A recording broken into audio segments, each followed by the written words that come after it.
Comment préparer un bon repas pour des invités quand on n'a pas le temps de préparer à l'avance? Quand tout doit être fait le jour même, quelles sont les petites astuces à connaître et quelles sont les choses à cuisiner? Je vous montre tout ça dans ma vidéo. C'est parti!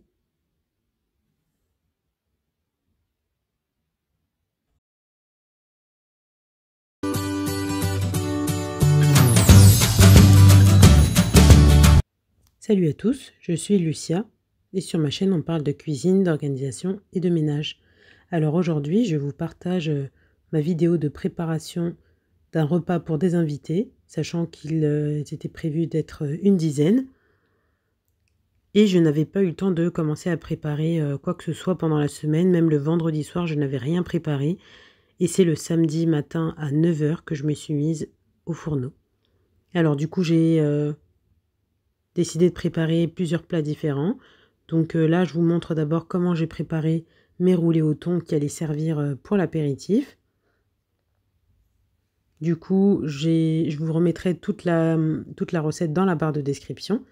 Donc j'ai utilisé du thon, de l'aneth, du piment d'Espelette, du piment de Cayenne, pardon. J'ai utilisé un œuf, une boîte de thon évidemment, de la pâte feuilletée, de l'ail, du poivre, du sel. Une fois que j'ai fini de préparer mon thon, donc mon mélange, que j'ai fini de mélanger toutes les épices avec mon thon, je déroule ma pâte feuilletée et je dispose du coup le thon assaisonné sur la pâte feuilletée. Donc ça, vous pouvez le reproduire plusieurs fois en fonction du nombre de pâtes feuilletées que vous souhaitez faire.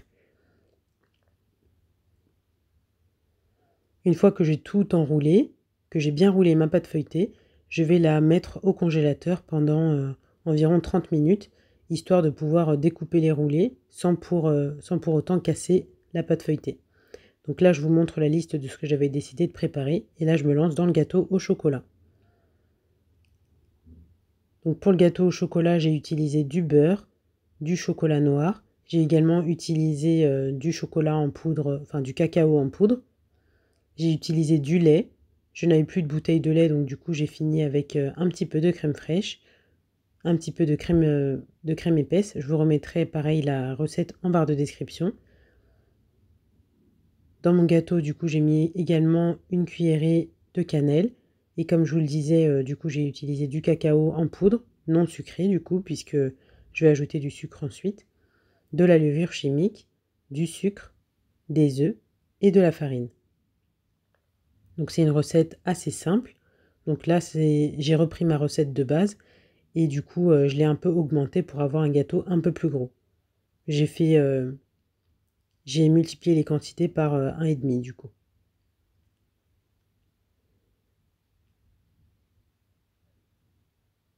Donc la première astuce que j'ai à vous partager donc pour préparer un repas pour des invités, sachant qu'on n'a pas le temps de préparer à l'avance, donc de préparer des choses durant la semaine qu'on pourrait congeler par exemple, c'est d'utiliser du coup tous vos modes de cuisson en même temps. Donc d'utiliser le four, d'utiliser la plaque de cuisson tout en même temps.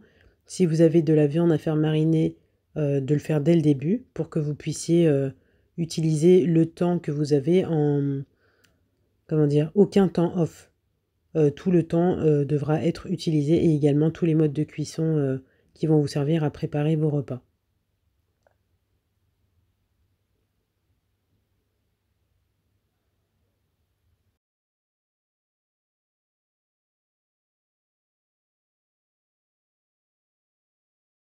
Donc ça, il faudra juste le finir. Mon petit gâteau au chocolat. J'ai rajouté les haricots verts crevettes que je n'avais pas mis tout à l'heure. Donc là, j'ai fait ça et j'ai fait ça. Je pense que là, je vais faire le tiramisu, comme ça reste au frigo. Ça, du coup, ce sera du bœuf finalement, mais je ne l'ai pas encore. Donc ça, ricolé, du coup, ça va se transformer en riz. Les haricots? Non, le riz collé que je voulais faire avec les haricots, je vais faire du riz blanc finalement. Ou du riz jaune. Comme ça, tu pourras en manger. Je préfère le riz jaune. Ok. On va faire, du coup, j'ai dit quoi? Le tiramisu et les haricots verts aux crevettes en même temps. Une deuxième astuce que j'ai à vous partager, c'est de préparer vos desserts dans les premières préparations parce que ça va vous permettre de les laisser ensuite au frigo et que tout puisse bien se raffermir. Surtout comme moi j'avais à préparer un tiramisu. Donc du coup, voilà, ça m'a permis de pouvoir le laisser se raffermir le temps que je finisse de préparer tout le reste. C'est pas parce que le tiramisu va être mangé en dernier qu'il faut le cuisiner en dernier. Donc là, moi je vais le cuisiner dans les prochaines étapes et ensuite je le laisserai au frigo. Pareil pour mon gâteau au chocolat, je l'ai déjà cuisiné parce qu'il faut qu'il refroidisse. Donc une fois que c'est fait, voilà, je le laisse de côté et je passe à la suite. Parce que du coup, pour le repas chaud, enfin, si ça reste un peu chaud, c'est même mieux. Comme ça, on n'a pas besoin de réchauffer après. Donc le tiramisu et le gâteau au chocolat, moi je les ai cuisinés dans les premières étapes. Ensuite, donc là, je me lance du coup dans mon tiramisu. Donc j'avais décidé de faire un tiramisu spéculoos chocolat. Et du coup, pareil, j'ai doublé les quantités par rapport à ce que je fais d'habitude.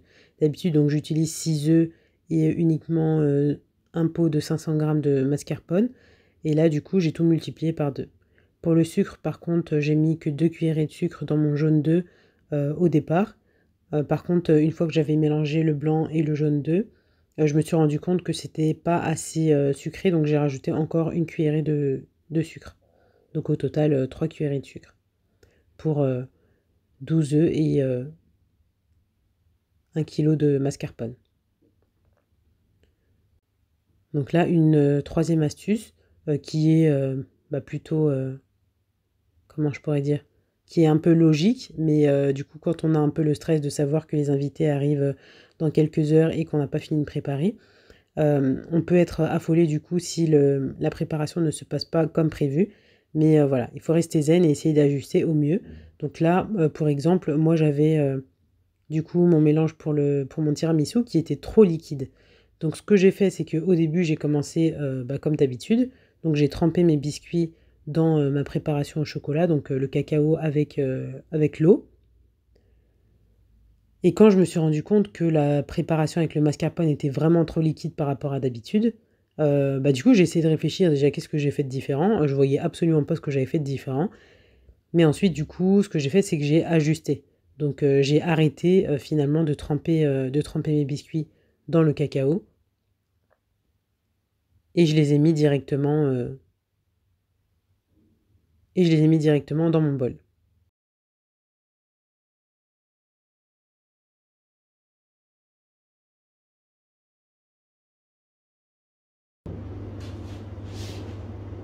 Bon, finalement, là je sais pas pourquoi, mais du coup mon mélange est beaucoup plus liquide que d'habitude. Donc là, du coup, ce que je vais arrêter de faire, c'est de tremper les biscuits. Je vais les mettre directement euh, sans les tremper. Comme ça va absorber un peu d'humidité.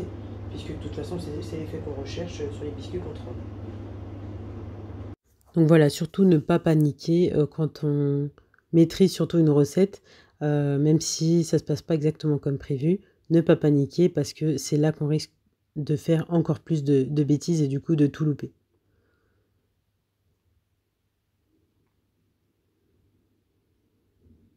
Donc là, j'étais bien contente d'avoir acheté un deuxième paquet de spéculoos parce que je m'étais dit que ceux de Lidl allaient me suffire. Et au final, pas du tout. Parce que là, j'avais vraiment une grosse préparation de mascarpone. D'ailleurs, au final, mes invités n'étaient pas tous présents. Donc on en a eu encore pour le lendemain. On en a eu en reste du coup du tiramisu. Et pour finir, du coup, je saupoudre un peu de cacao sur le dessus de ma préparation. Et ce qui est bien, c'est qu'avec les bols Ikea, on a le couvercle qui va avec. Donc c'est parti au frigo. Et le reste du coup de préparation avec le mascarpone, j'en ai fait des petits pots. Donc des tiramisu individuels, on va dire. Et du coup, mon père d'ailleurs est passé le lendemain chez moi. Donc je lui ai donné un pot pour ma mère et un pot pour ma petite sœur. Elles étaient vraiment hyper contentes.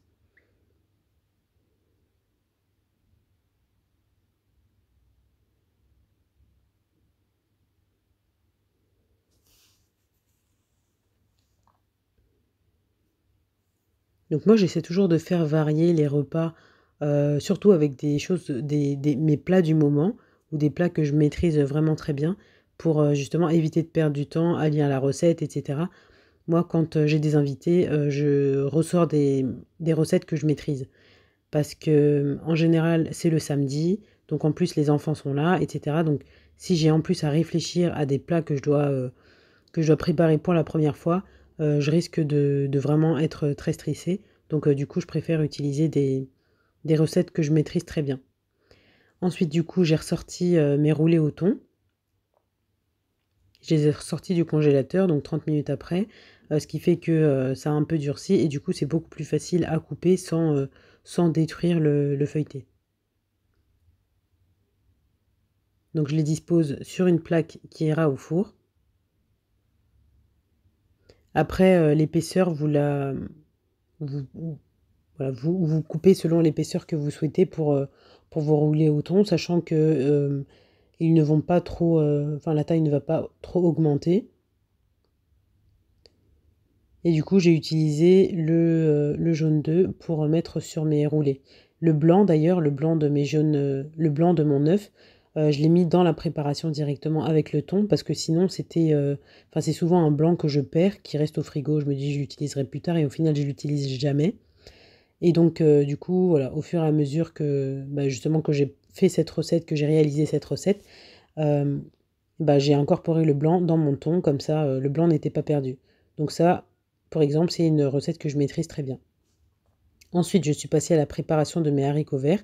Donc, je les ai préparés avec des crevettes, du paprika, du curry, de l'ail, du sel, du poivre. Également, j'ai mis des poivrons. Donc, j'ai fait cuire tout ça à la poêle.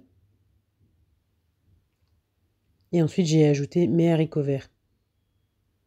Donc, c'est un peu plus attrayant que des haricots verts seuls. Mais je voulais absolument mettre un peu de légumes dans ma préparation. Et voilà mes roulés au thon une fois cuits, ainsi que mon gâteau au chocolat. Ensuite, je passe à la préparation de mes côtes de porc. Donc pour ça, j'ai utilisé un oignon rouge, de l'ail en poudre, des épices Tex-Mex. J'ai utilisé également du paprika, du sel, du poivre et de l'huile d'olive.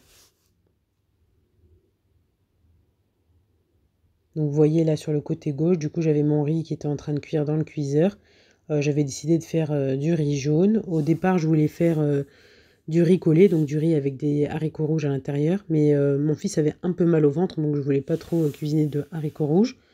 Surtout que voilà, le riz c'est quelque chose qu'il aime vraiment beaucoup. Donc ça m'aurait embêté qu'il puisse pas en manger. Donc j'ai décidé de faire du riz, donc j'ai un peu coloré en jaune avec du curcuma. Donc là dans l'assiette du coup je prépare ma marinade pour mes côtes de porc. Donc les oignons je les ai mis de côté dans le plat où je vais réserver mes côtes de porc avant de les cuire.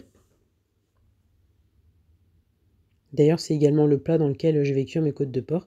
C'est ce que j'aime avec les grands bols de chez Ikea, c'est que ça sert à conserver mais également à cuire. Donc même les petits d'ailleurs je les utilise aussi pour faire mes repas parfois. Et ensuite du coup je badigeonne chaque côte de porc avec la préparation que je viens de réaliser. D'ailleurs, là, mon mari m'avait pris des côtes de porc, mais qui n'étaient pas de l'échine de porc, et c'était super tendre. J'ai adoré.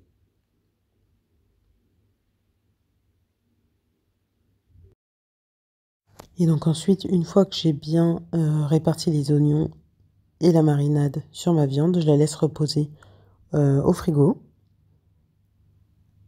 Et du coup, j'aurai plus qu'à enfourner le plat au moment où je voudrais lancer la cuisson.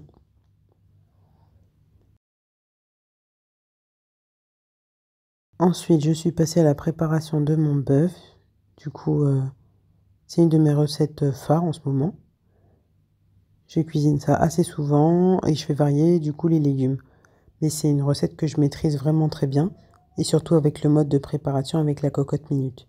Donc là, du coup, en base, j'utilise de l'ail, de l'huile d'olive, du sel et de la moutarde.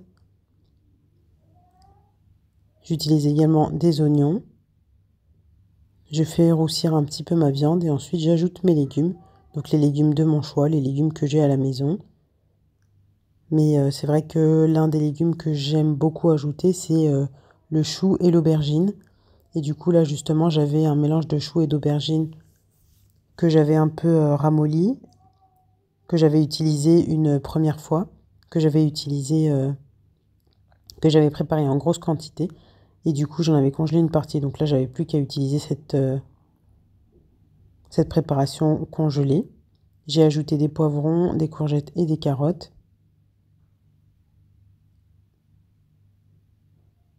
J'ai ajusté en sel et en huile d'olive. Et du coup, j'ai plus qu'à ajouter l'eau ensuite. J'aurai plus qu'à ajouter l'eau ensuite et lancer la cuisson à la cocotte minute. Pendant que ma carafe d'eau est en train de me produire de l'eau filtrée, du coup, je suis venue préparer ma marinade pour mon poisson. Donc, j'avais pris du bar. Donc, avec de l'huile d'olive, sel, poivre, ail, paprika, ainsi que du thym. J'ai mis dans mon poisson du coup du persil. Donc ça du coup c'est quelque chose qu'on aime bien faire quand on a des invités parce que ça nourrit bien et ça demande pas trop de préparation. Donc là je fends mon poisson pour que les épices entrent bien dans le poisson. Et ensuite j'ajoute du coup la marinade sur mon poisson. Donc là j'étais pas trop inspirée cette fois-là pour préparer mon poisson. Donc j'ai fait avec des épices basiques on va dire.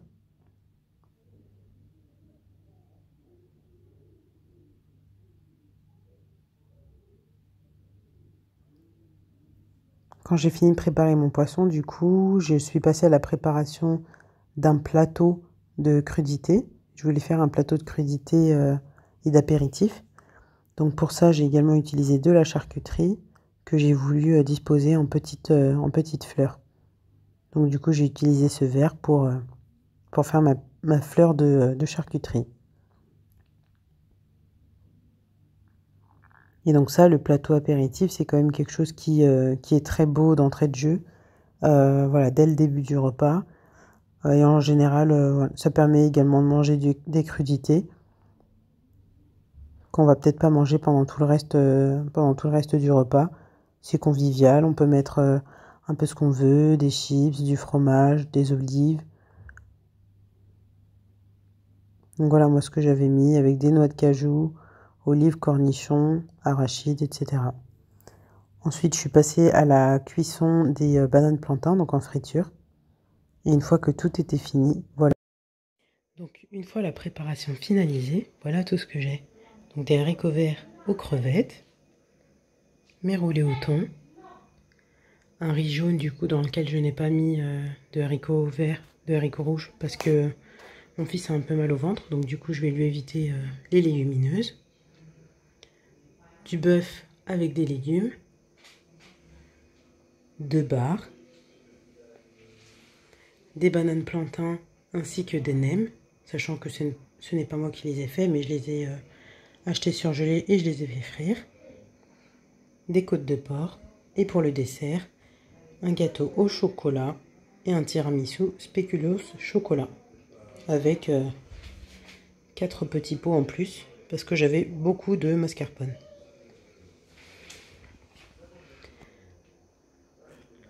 Et voilà pour ma préparation du jour.